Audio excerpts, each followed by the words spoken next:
After everything he said, he's concluding how a person could lead a life which doesn't make any sense, but this is the Ruach Shtus. So we are, let's see, on the bottom of the page, 116, the line that begins with Cheshbon Nosai. 7 lines from the end of the paragraph.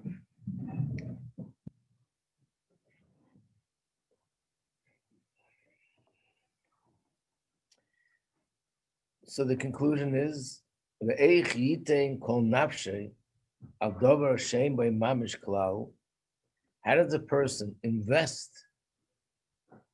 his entire essence into things that have no real true substance? While ikar, and the primary thing in life, what makes it primary? The whole purpose, why the person's neshama came down to this world in the first place, he forgets about that completely.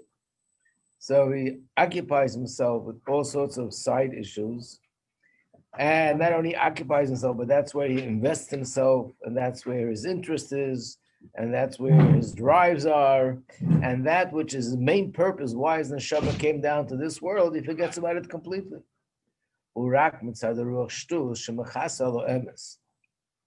This is the effect of the Ruach Shtus that makes a person lose their sensitivity and doesn't see the emes, and therefore he leads that kind of life.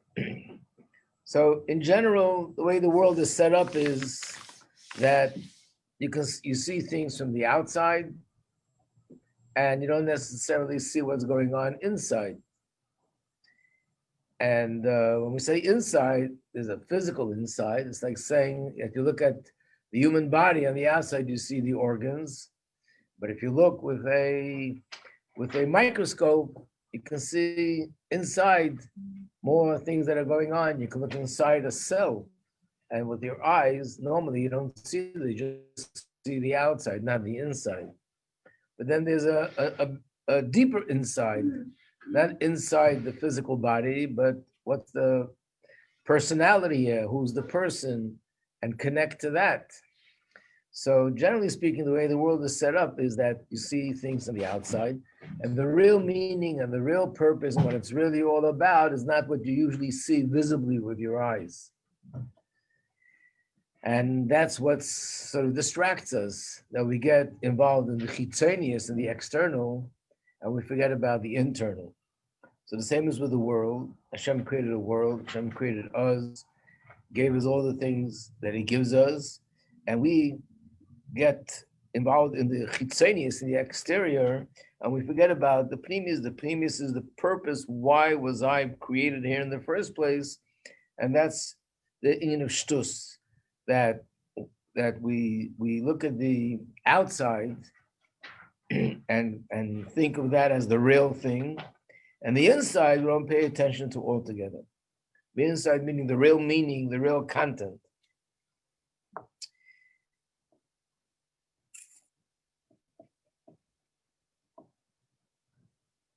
In general, that's the difference between an intelligent person and a foolish person. Foolish person in general, life in general, just judges things by the outside. Intelligent person doesn't get fooled or distracted by the outside, but makes a point to look into deeper what's really going on here. Just because something looks nice on the outside, attractive on the outside, it looks very polished, that doesn't mean that it's really the way it is. And in fact, sometimes things that are negative look much better on the outside than things that are positive.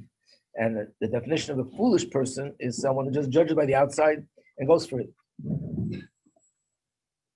And to tell this story, I guess it must be a joke, but it's just to bring out the point that there was once a young boy who was unfortunately not too smart. And wherever he went together with his mother, and she always told him what to do and what to say and how to act and what not to do. And she was trying to get him to grow up. So one time they were at a wedding, And he's standing there just with his mouth hanging open. And she says to him, what's with you? Why did you do what everybody else does? So what are you supposed to do? So you walk over to people, you tell them Mazel Tov, it's a wedding, and you congratulate them and give them a bracha. And she says, I don't have to always be at your side and tell you exactly what to do. Next time you come to a wedding, you on your own, you should know yourself. You walk over and you say Mazel Tov to people. Okay. Unfortunately, the next time he ventured out on his own, wasn't a wedding, it was actually a funeral. But he saw a lot of people gathered together. It looks like the same thing, a lot of people together in one place. And he walks up from one person to the next, Mazel Tov, Mazel Tov, Mazel Tov. Of course, people screamed at him, they chased him away. He came home crying. I listened to your instructions, and look what they did to me. And mother said, don't you know the difference? There's a big difference. There's two people in the center of attraction are standing, or God forbid, someone's laying down. So what happens if you go to something like that? So you say the neshama should go to Gan Eden, the neshama should go to paradise. So the next time he ventured out on his own, unfortunately, was to visit somebody who was sick. The person's laying in bed, moaning and groaning. He walks in and he says, your neshama should go straight to paradise. And he went straight out of the room, of course. And again, he came home crying. I mean, how are they doing this to me? I said the right thing. You taught me what to say. If you have a good imagination, the story can have a very long chain. Basically, the point is that a foolish person looks at the outside. Everything looks like this. Oh, so you got to say this. You got to say that. You have to use a little bit of common sense to judge what's going on the inside. So the outside, the world presents one thing, but on the inside, Hashem created us for a purpose. We don't see it with our physical eyes, but that's the emes. And the real shtus covers up on the emes. So this is the essence of our avodah, lahapech shtus zeh de'olam. Not only to remove the shtus, but to transform the shtus, actually use this shtus as an asset. Imagine this shtus, which before distracted me, and before made me act in a foolish way, I'm now going to use this shtus. It's going to become an asset. It'll be something that actually enhance my serving Hashem. Yamad al nafshay, he'll stand strong. He'll set aside time for learning. Set aside meaning to say that it won't budge, it won't be pushed aside, nothing else will override it. This is something which is fixed. And that also could be shtus, that you're just not making calculations. You just say to yourself, I'm not letting anything push it out of the way. And sometimes it doesn't look like it. There's something more important. You have to, be able to give. You have to be able to bend. But usually once you start the giving and the bending and pushing things out of the way, it just continues from one thing to the next. So he was going to use the shtus that he had before in Kedusha, that I'm just going to do this and not budge from this time that I set aside for learning. And then v'shachanti b'seicham sheyor lo gilu oir l'ki b'nafshi. Hashem's light shines in his soul like it shines in the Beis Hamikdash. Going back to the phrase from the Zohar, when a person transforms the passion for worldly things, for materialistic things, El Hagdusha, in other words, he holds on to that passion that he had before, but now he redirects the passion and takes that same energy and he directs it towards Kima Teva Mitzvahs. Then the light of Hashem shines in all the world, which means Shemeir Umizgala Ur HaSever Kol Almim, the light which is the infinite light shines in all the world, because that's the ultimate purpose why the person was created. Yes, Nama. What's the literal definition of shtus? You'll hardly ever hear anyone use shtus any other way except for foolishness. Okay, foolish. Okay. Right. Foolishness, nonsense. In English, they write folly. It's all the same family. But of course, in the Maimer, it says the root of the word is not foolishness. The root of the word is turning away, deviating from the middle path.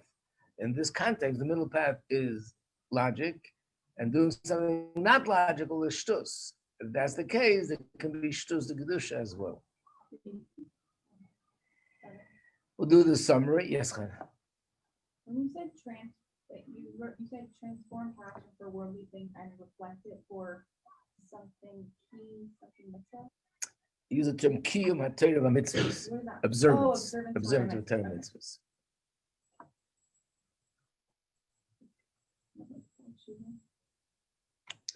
Right. But when a person does tshuva and sort of abandons whatever they did before, that's one thing. Oh, yeah. When they use, let's say, a scientist was very passionate about science, passionate about being an atheist, and then he discovers Torah, he discovers Hashem. He doesn't say, okay, I'm not going to be a scientist anymore. That's it. I'm going to yeshiva and forget it. I mean, you can do that also. The Rebbe will very often encourage people like that to continue. And what they did was they would teach about Hashem and actually use science and the knowledge of science and use their experience as an atheist to inspire other people to believe in Hashem. So what's happening is they're using that fire, that drive that they had before, which went in the other direction. They're using that to promote Hashem's presence in the world. But the same with anything else, whether it's a doctor, a leader. I remember once there was someone. We were in Australia at the time, and I don't know the way it's now, but then they had Reform Judaism, they called it liberal, and they had Orthodox Judaism. There wasn't the concept of conservative, which is somewhere in the middle. And this person decided that the conservative is really the best thing. It's not extreme to the right, not extreme to the left. And he's going to introduce conservative movement in Melbourne or in Australia. I think he was actually in Sydney at the time. And he was writing articles in the Jewish newspaper, and he was in the process of bringing down a conservative rabbi that he should lead the community and like make a sort of a revolution. And people spoke to him and tried to explain to him, because two things can happen when you do that. One is there are people that are far left in the Reform, but the only reason why they're there is because they don't want to go to the Orthodox. But if there'll be something conservative, they'll do better, closer to Yiddishkeit. It's good. But then you also have the opposite. People that really don't want to be from, but the Reform is just too far for them, so they're with the Orthodox. If something like this comes up, they'll step down and they'll start keeping less and making compromises. So they begged him not to do it. At the end, he ended up learning the Sichos with someone, and one thing led to another, and they got him. When they got him, he didn't just drop everything. He continued with all his activities. He had leadership qualities, and he continued to be a leader and a writer and an organizer, but he used it in the other direction to lead people in the direction of Torah mitzvahs. So that's the ultimate transforming of the Nefesh Bahamas. Okay, so let's go over the Maimer. Really, we like to do this by every single chapter, but because we were doing it on Zoom, it was hard to do this. So let's do it now. We'll go to the questions first, before we go to the terms. So in the booklet, the questions start on page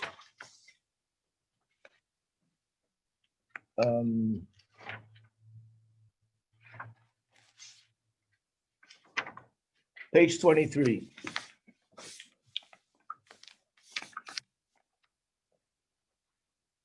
Usually when we do it right after, I do it a little bit different. I give you a few minutes to work out the answers, then we do it all together, but we don't have that much time.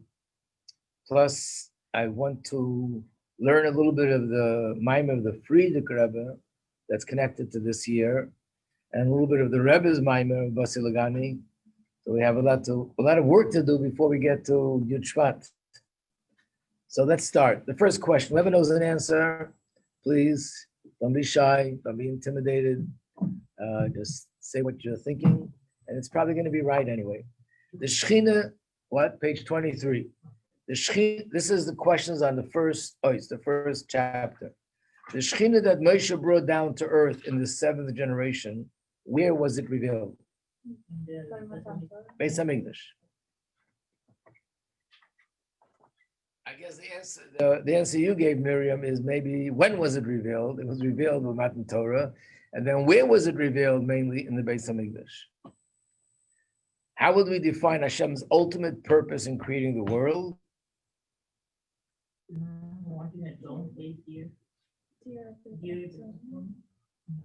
He wanted a dwelling place on this world, but there's one more thing to add to that sentence. Right. He wanted a dwelling place in this world created by our efforts, through our avodah. That's a key word. Because otherwise, Hashem could have created the world. The first second that he creates the world, he can transform it into a dwelling place. But Hashem wanted it to be dwelling through our avodah, and that's what's taking 5,781 years. And hopefully just a few hours, and it'll end right now. In what way is our physical world lower than all the worlds? We have less revelation. Right. Hashem's presence is more concealed than any other world, because every world, the concealment is more or less than the other. One is more, one is less. But where is it concealed more than any other world that exists is our world. That's why it's the lowest. That's space. So what is the main difference between the higher world and the lower worlds? Yep. The level of tzimtzum. To what degree? That's how we define higher and lower when we talk about the worlds.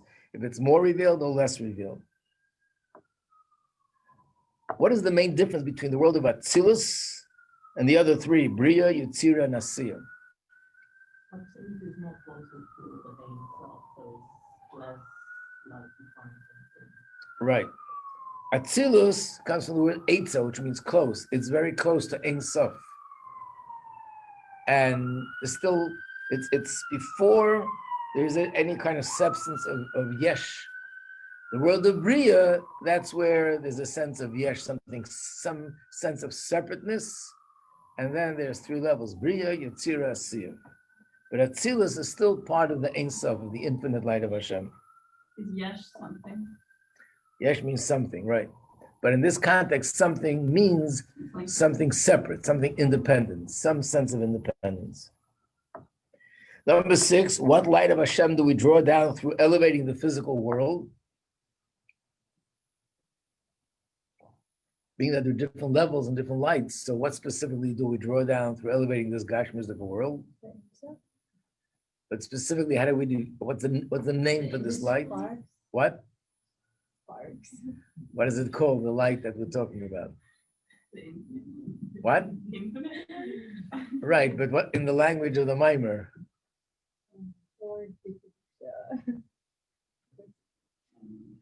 This light is called Seviv Kol Alman. The light that encompasses all the worlds, which is the infinite light, yeah.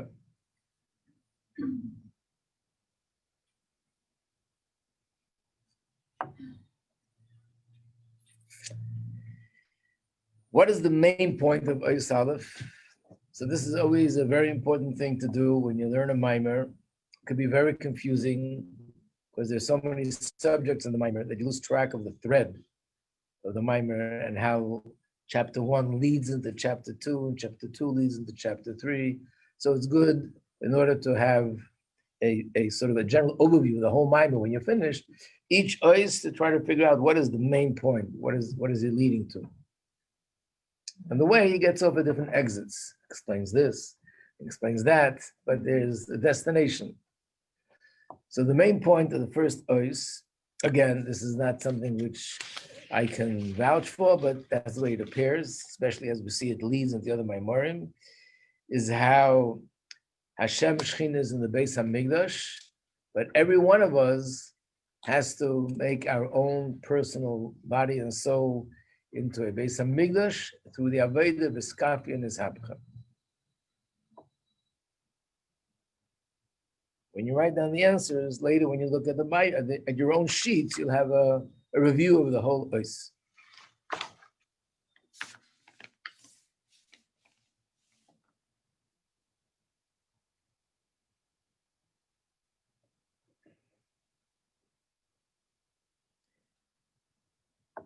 Page 24, which is Ois Beis. First question, what is the Hasidic meaning of the word korban? Literally, it means a sacrifice.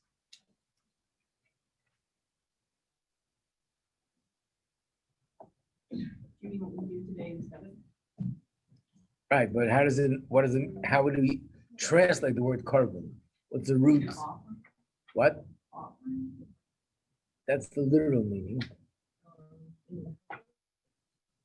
Every odds,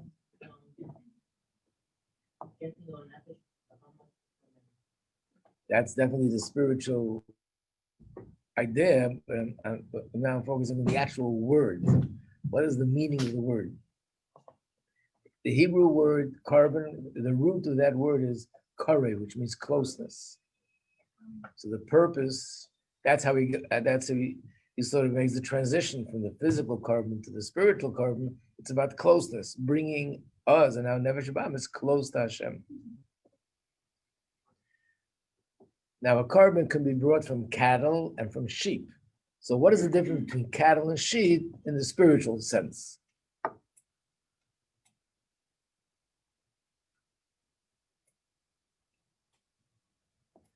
So the answer is, I know you know all the answers, you just say, so I'll look for you. So the answer is that there are different kinds of Yetzaharas, different kinds of Nefesh Bahamis. And we have to deal with each one accordingly.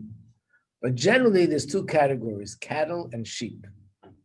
Sheep, or rather cattle, is comparing, let's say, an ox to a sheep.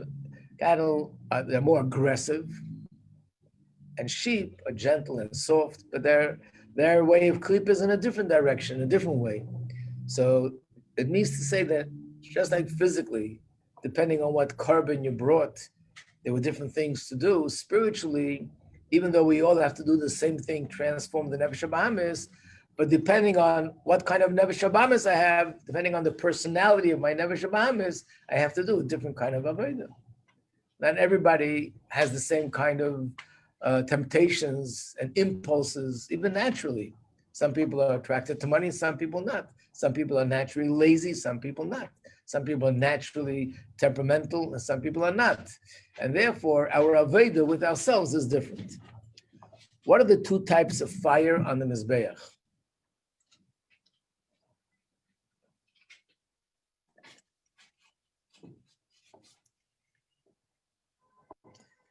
One fire was a fire that we lit. It took wood, struck a match, and lit a fire. And the other fire was a heavenly fire. It was a miracle that Hashem sent a hot coal to be on the Mizbeach, and that fire was never extinguished. And when did it come down? When was the first time?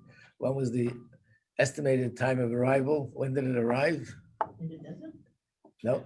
When Shlomo Melech was- Right. When Shlomo Melech built the Beis Hamikdash, that's when it landed on the Mizbeach, and they saw a miracle happen that a fire appeared. But the heavenly fire didn't come down every time No, separately, just stay there. stay there. What are the above two types of fire in the spiritual carbon?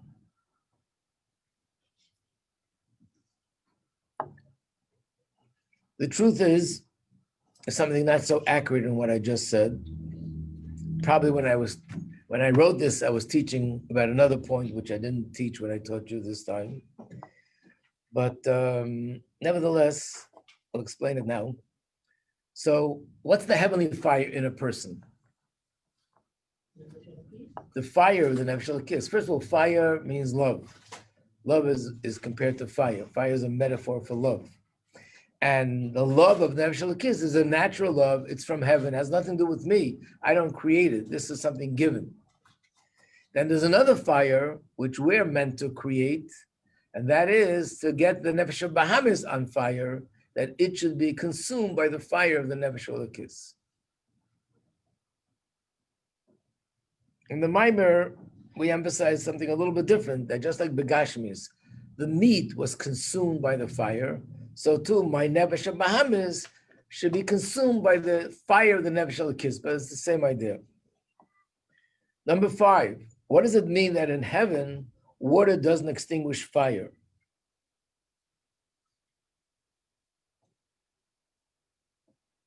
Who lights a fire in heaven? It's based on the words Oisa Shalom B'Mrayim. Hashem makes peace between fire and water in heaven. What does that mean? Right, there are two angels. One is called Michal. He is the angel that's in charge and the source of water. The other angel is Gabriel. He's in charge of fire. And even though they're the source of fire, the source of water, so I would imagine that they clash more than fire and water down here. Up there, they're b'shalom, they're peaceful. And what does it mean down here? I don't ask the question, but I'll ask the question anyway. Why would you say an avodah, personal level? What does it mean that water can extinguish my fire? What's the metaphor of water? Because there is a pasuk that says all the water in the world and all the rivers in the world and all the oceans in the world can't extinguish the fire. What is it referring to? The fire is the nefesh elokii, and the waters are all the disturbances, the thoughts and the feelings and the anxieties about gashmias and about all the physical things that are on our mind all the time. They normally should extinguish the fire, but the fire of nefesh elokii, because it's a godly fire, no matter what happens, no matter how much I invest myself and how much I sort of emerge totally, immerse myself in all those things, it's not going to extinguish the fire of the nefesh elokis. How can one get the nefesh habahamis to love Hashem?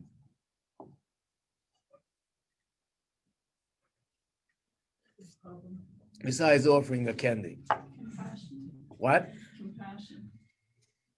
How does that work? Third book of Tanya. What? They taught us at the beginning of the year, the third book of Tanya, was on Tshuva. Oh, right. That was specifically about tshuva. It was also about getting, okay, that's one thing.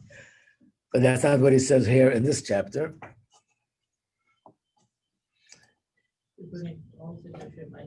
In general, what? Davening. But in general, what is it in davening that stimulates love for Hashem? What's the mechanism? If I shake strong enough? Meditation. The mind stimulates the heart. So if I think about Hashem, that stimulates love for Hashem.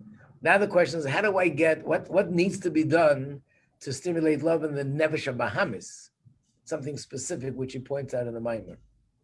Which means it's possible to think about Hashem and it won't turn on my nefesh habahamis, and it's possible to think about Hashem and it will turn on my nefesh habahamis. What are the two possibilities?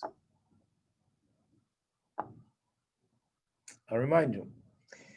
Even though I know you know the answer, but the difference is if you think about godliness, but in a way that it's extremely abstract, very deep, very spiritual, sort of removed, think about high levels of godly light. It's very powerful. It'll get you to be on fire with love by Hashem, but being that it's so abstract and so removed, that fire is going to be from your nefesh elokis, because the nefesh habahamis is the part in me, which is the animalistic part of me, doesn't relate to that. So I have to think about Hashem in a way that it relates to the nefesh habahamis and what's sort of the nefesh habahamis interests and values, and that's how you get excited. Like we gave the example, if a person will think about hashgacha pratis, how something happened in their life, how Hashem is guiding them, and look what happened. This happened first, and then that happened, and because of this, something tremendous happened to me. And you see how Hashem is really involved in my life. I'm thinking about Hashem, but in a way that it relates to even the animal soul in me, and that's what gets the animal soul interest and eventually on fire with love for Hashem. So therefore, the answer to this question, the short answer is, if I meditate on subjects that are abstract, deep, and spiritual, it won't affect the nefesh habahamis. I have to meditate on a subject and speak in a language that my nefesh habahamis could understand. I gave the mashal that it's like miftzayim. If you meet somebody and you want to tell them about Yiddishkeit, and they ask you, so what are you doing there? And you start telling them, well, we're learning about Atzilus and Bria and Yetzirah and there's 10 spheres, and you should know that Malchus is even higher than the other spheres. It's from Keser. Mm-hmm. Okay. So if you want them to get inspired with Yiddishkeit, you have to tell same idea, but in a language that they could relate to, and it makes sense to them. So what's the main point of Ois Beis? Right. So Ois Beis is showing us how, what's the avodah of carbon. And first he said that everyone is a Beis HaMikdash. Now he's drawing a parallel. If everyone's a Beis Hamikdash, where's the carbon in our personal Beis Hamikdash? This is the carbon in our personal Beis Hamikdash. And the next mimer is going to draw a parallel between something else, between the wood that was used in the Beis Hamikdash. So page 25, Ois Gimel. What does the Ruach Shtus, how does the Ruach Shtus affect the person?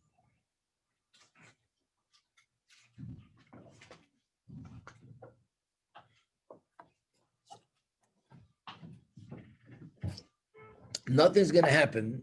It like allows us to go beyond logic. Oh, you're going straight to the good Ruach Shtus.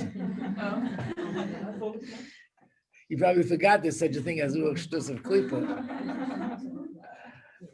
That's what happens when you learn too much Chassidus. It's it. Right, I'm talking about the Ruach Shtus, the one that's negative. How does it affect us in a negative way? Make us do those things. Right, but how does it make us do those things? The main thing is, this would probably be the answer to number one. It makes us lose our sensitivity to godliness. It desensitizes us towards godliness. We use a term that makes us numb towards godliness.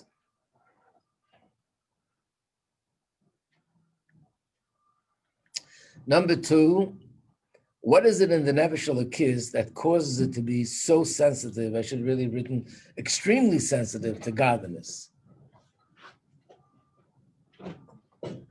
More than anything else, there's a certain something in the Nefesh Elokis that makes it extremely sensitive to godliness. So even though the Nefesh Elokis is godly, so that's why it's sensitive to godliness, what makes it extremely sensitive to godliness is the Yechidah. The spark of godliness in the soul, which is called Yechidah. That's the deepest part of the neshama.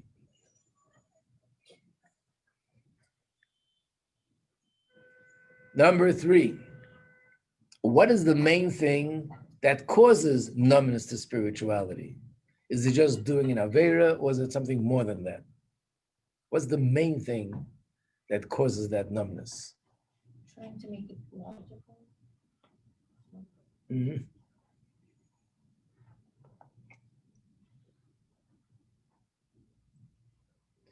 So the main thing, as it's explained in this mimer, is not just what I'm doing, but the passion, the investment, the immersing myself in it.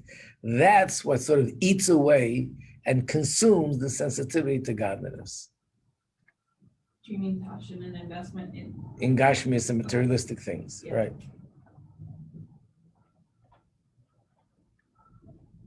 I mentioned Australia before. I remember when I was there. In Australia, the big thing is one of the big things is beer. Let drink beer, go to a pub. So there was a guy from college used to come into yeshiva to learn once a week, and then he went off on a little vacation and he came back, and he said that when he went to a place in England, there was a pub that had every beer of the world in that pub.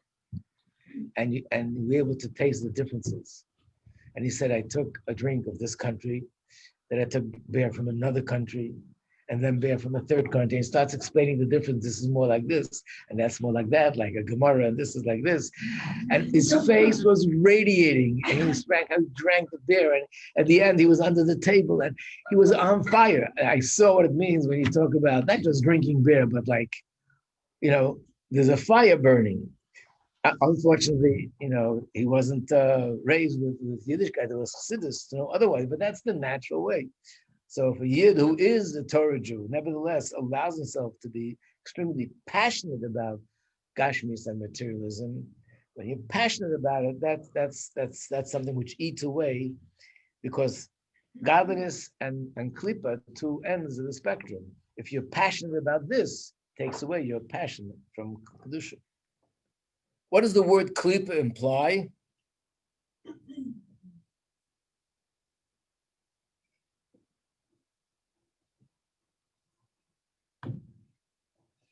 The simple thing. Why Chassidus use the word Klippa? Does Klippa mean evil? Concealment of Hashem. Concealment, that's all. Number 5, what characterizes a behemoth, which we also see in the Nefesh of Bahamas? Again, there can be many answers to this question, but because this is questions on Ois Gimel, so obviously we're looking for what did he say in Ois Gimel about what is it that characterizes a behemoth. I draw a parallel between a behemoth and a person and a Nefesh of Bahamas. So one of the things that he pointed out was this lack of sensitivity. He gave the example that a behemoth could be walking and stepping on a rock, stepping on a piece of wood, could be stepping on God forbid, a baby or an adult, and it makes absolutely no difference.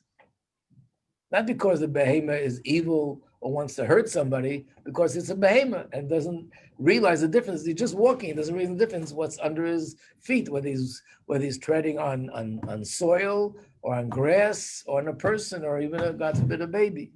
So a behemoth has no sensitivity, and that's how the Nefesh Bahamas has no sensitivity to understand and value spirituality. How does this numbness bring a person to live a life which is the opposite of its initial purpose? Again, the person who's numb doesn't necessarily do Averis, he's just doing mitzvahs and learning Torah without feeling, or he's cold, or he's just numb to spirituality, but he still does what he does. Nevertheless, by being numb, it could lead to the opposite. How's that? So the answer is, when a person, just like physically, if a person is numb, they can hurt themselves. You're not realizing that you're cutting yourself with a knife. You're not realizing when you go to the dentist and he made your lips or mouth numb that you're biting yourself. Unfortunately, if they're not warned enough, people, once the numbness goes off, they find that they're black and blue, and it's very painful because you weren't supposed to eat, because when you're going to eat, you're going to end up biting yourself. Why would a person want to bite himself? Because they're numb, they don't feel it. So when a person is numb, they don't feel what they're doing to themselves spiritually. And then you do one thing and another thing, and eventually it goes downhill. What is the main point of Ois Gimel? Not being sensitive. Right. Good. Main point of Ois Gimel is defining the Ruch Shtus of the Klippa. But I think we should also put in that, just like the previous chapter was there to draw a parallel between the carbon physically and the carbon spiritually, this is to draw a parallel between the wood that was used, Atzei Shitim, physically, and what does Atzei Shitim mean spiritually in us? It means Ruach Shtus, the spirit that desensitizes us. Okay, Ois Dalet is a small one, so we can still do another 2-3 minutes. Number 1, explain the mushal of the rope. How does it describe the neshama? Why do we use the mushal of the rope? Right. And what is it about the rope that we're drawing this parallel to the neshama? Because it's the connection between Hashem and Right. Hashem. Just like a rope has 2 ends, and through the 2 ends, the two ends become connected. So the neshama is connected to Hashem, and the neshama is connected to the guf, the body, the physical body. Why is everything in the spiritual realm structured in the number 613?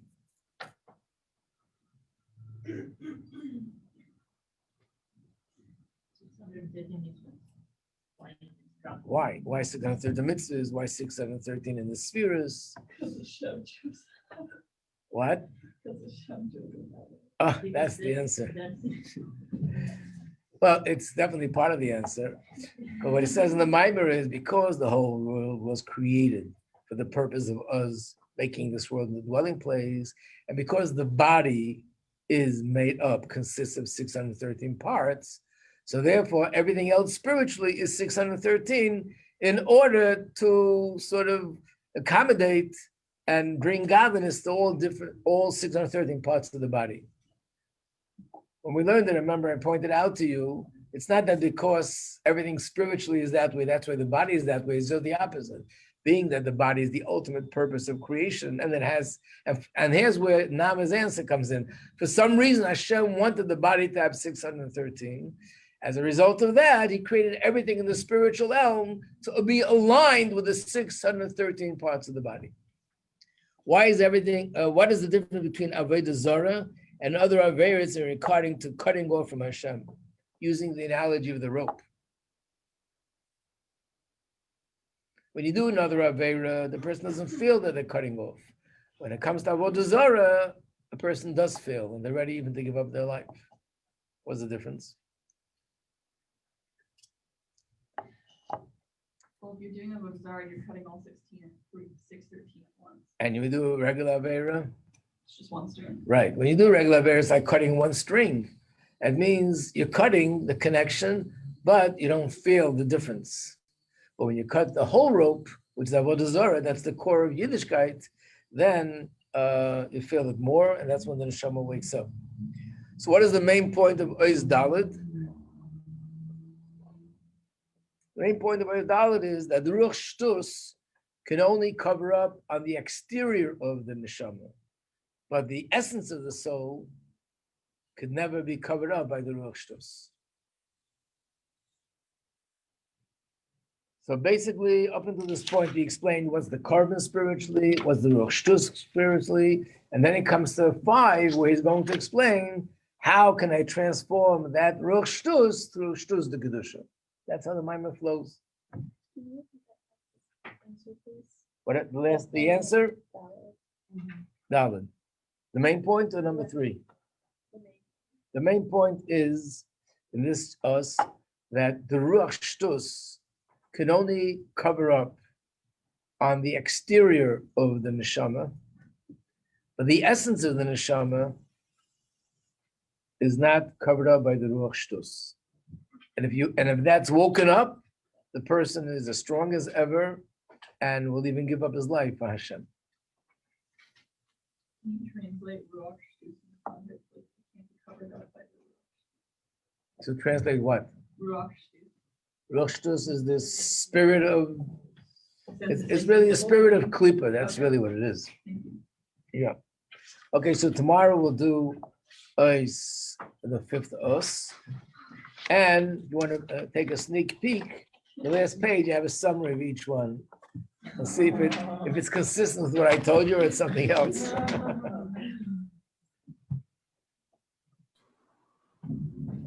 Thank you, Rabbi.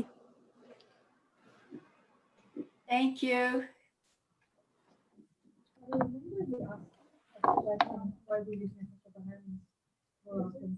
Yitzhahara, right. Yeah, I answered it Friday. Chana will tell you all about it.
Are you not with us right now?